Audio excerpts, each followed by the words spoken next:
As Jim said so wonderfully well just a few moments ago, we are focusing on the joy of Advent, and we've been looking at that throughout the Advent season and the Sunday mornings in here. And you know, it's easy for us in a way to look at the joy of Advent, and we think of the stars in the sky and the angels appearing and singing and everything that was going on, and we're very, very thankful for that. But the absolute truth of the matter is that for them there in the moment, the people that God used to bring, it was far from easy.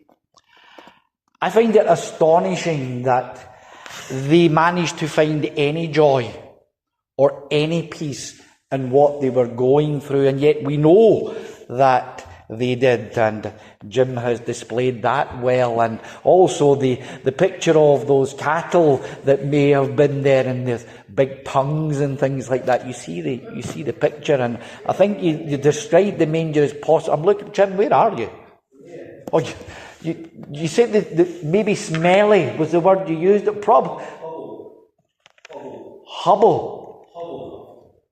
Okay, I don't know what he's saying,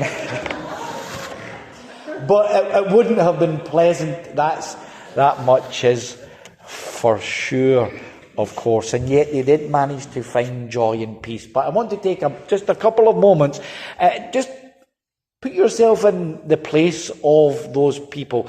Just imagine being Joseph. What was going through that man's mind? Life is just beginnings there. He's getting ready to be married to this young woman, and he'll just be getting everything set up and prepared. And suddenly she appears and says, I may be pregnant, but I haven't actually been with anybody. Of course you haven't. That would be the first thing in my mind. Is there anybody in here can honestly say that if your wife-to-be had walked in and says, I'm pregnant, but I haven't been with anybody? Stick your hand up if you would have believed her. I'm glad of you put your hand up, because Joseph didn't believe it either. And being a good and dignified man, he was getting ready to just quietly set her aside, and then he had that dream when the angel appeared. But it took incredible trust. It took an immense amount of faith.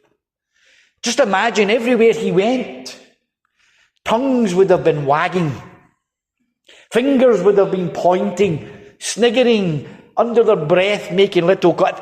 That's the guy who believes the woman who said. You can see what would have been going on. Then you have the stress and the anxiety of a young girl called Mary. What would people have been saying about her? What would Joseph do? Would he manage to stay the course? We could go on further about Zacharias and Elizabeth. Jim has spoken about earlier. The shepherds, I wonder what was going through their minds. But consider Joseph and Mary, the young couple. This great promise they have. You're going to have God's Son. Well, you've got to just think straight away, this is going to be something special. As Jim said earlier, there was no room at the inn for them. There was no palace awaiting them. But imagine if an angel came along and says, you're going to have God's Son. Once you get over the shock and you maybe are thinking about believing it, it's got to be some spectacular event coming up.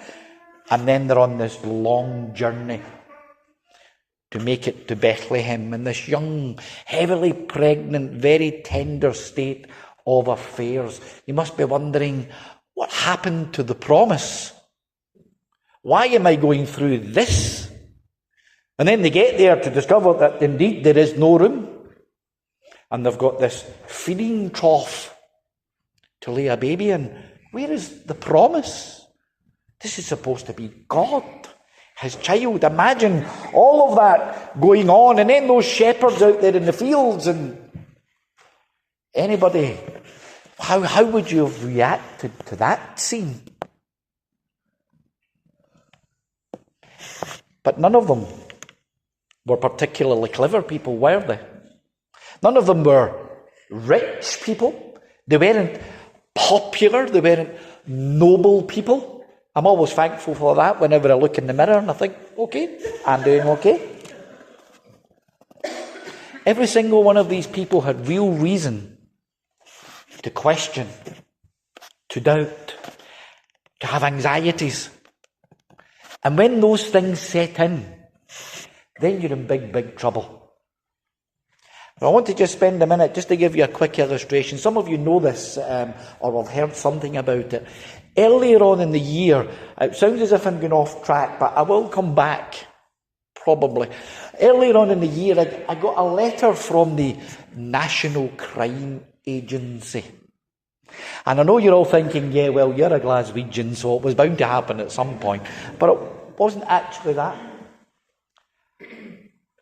So long story short is that it turns out that a man called Mr. Thomas had been arrested at Gatwick Airport, and your name has been connected with the crime, they said.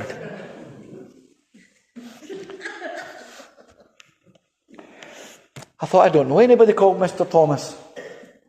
Then I thought, actually I do, because we have a family in the church called Thomas, and they'd been over from Brazil, and they had been in the house for dinner, and then I thought, what have they done?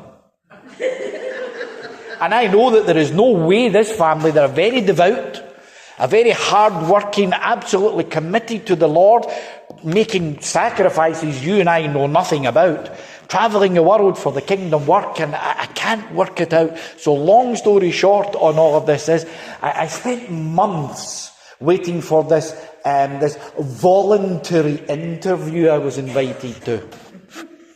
Waiting on it coming and questioning my background, how I grew up, some of my family, could have been anyone, there could have been a million things that in days gone by I wouldn't have given it a second thought, but it was the not knowing. Do you understand? It was the not knowing. And it got to the point where Jim would send me an email or Mary would send me a message, and I'd be looking on my phone and I'm saying to myself, are they reading this? This is the National Crime Agency. This is not the local police. And I was convinced they were watching every move I was making. Not that I had anything to hide, because I know I haven't committed a crime. I know I haven't been in Gatwick Airport, but I can't work it out. So I go to a police station in Sheffield, and I sit down thinking, oh, what's coming now? Who is it? Who is it? What's happened? Do you know a man called Jonathan Thomas? Pure relief, because that was not the Thomases we know. I said, no, I do not. Do you know a woman called something or other? I said, no, I do not. Well, they were caught smuggling 14 kilograms of heroin through Gatwick Airport on the 1st of July, and your name turned up. I thought, okay. Do you know this car registration number? And they read this out. I said, no, I do not. It's a white Ford, she said, staring at me. Okay. I still don't know it. But would you like to explain to us why, when we checked the car that they were smuggling the heroin in, you had an insurance quote on it earlier in the year? Yes, no problem. I was looking for a car earlier in the year, and I got an insurance quote on about half a dozen cars to check how much it would cost. And she looked at me and she says, yeah, that would probably explain it. But it was the not knowing, the questions that went through my mind. It was the not knowing. The not knowing. And these people on that journey, what questions must they have had? What must Mary and Joseph said to themselves? God's child? In this stinking, smelly little thing? No room in the... What? They must have asked Imagine how they must have felt. Can you picture it? Towards the end of the gospel story, I'm going to read just some verses for you as we come to a conclusion. In Luke chapter 2 and verse 29, we read of Jesus being presented at the temple, and we have a man called Simeon who has been watching and waiting. Simeon took him in his arms, this is the baby Jesus, and praised God, saying, Sovereign Lord, as you have promised, you may now dismiss your servant in peace, for my eyes have seen your salvation, which you have prepared in the sight of all nations, a light for revelation to the Gentiles, and the glory of your people Israel. You see the absolute certainty in Simeon there. Simeon was just an old man, waiting on the Saviour, the Messiah, to come, as all of them were at that time. But they weren't waiting on a baby. And we know this. And along comes this little baby. This is not what we're looking for. This is not what we're expecting. This is not what is this? And as soon as he saw it, my eyes have seen. Dismiss your servant in peace. See the absolute certainty. It went against everything they were thinking, believed, hoping for, watching for. Absolute certainty. Not a doubt in his mind. Then go to verse 36 in Luke chapter 2 and we read of someone else. There was also a prophet, Anna, the daughter of Penuel of the tribe of Asher. She was very old. I'm going to move past the next bit because I know there are people here older than her, so I'm not going to mention her age, okay? She was 84. Anybody older than 84? Well, she was very old at 84 according to the Bible, so... Okay. Coming up to them at that very moment, she gave thanks to God. She spoke about the child to all who were looking forward to the redemption of Israel. And what do we see? Another old person. Another unknown, unexpected, unpopular, not wise, not clever, ordinary person. Old, lonely for a long, long time. And as soon as she saw that little child, that little baby, she knew. As soon as she saw the glory of God before her, she knew. So what's the summary? What's the conclusion? Everywhere we look here, everything we see, it goes against what's expected. It goes against what is thinking, what we're looking for, what we want, what we're hoping for. But see the certainty in them?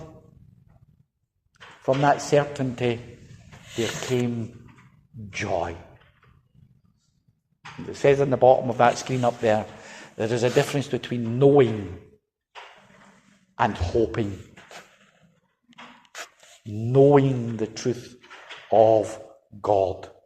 And all around us, we're faced with it. All around us, we see people searching for something. They're hoping for something to happen. And what do we have that they had? We all have one thing in common. You had the truth of God. You have the joy, the glory, the peace, the grace, the mercy of God right in our hands. And we can do what the shepherd's done. We can do what Anna done. Go and tell them. Go and give them the knowledge that brings something more than hope as they know it, but hope as the Bible gives it. Assurance that Jesus is alive. He came as a little babe. He grew to a man. He hung on a cross. We cannot ever separate the manger from the cross. The reason he came was for the cross. And he cried out, "It is done. It is finished." That's our joy, isn't it? Never ever forget that that is our joy. And we have what they had. We have that assurance. We have that joy to share. Go and share it with someone this Christmas. But give thanks to God for it. Amen.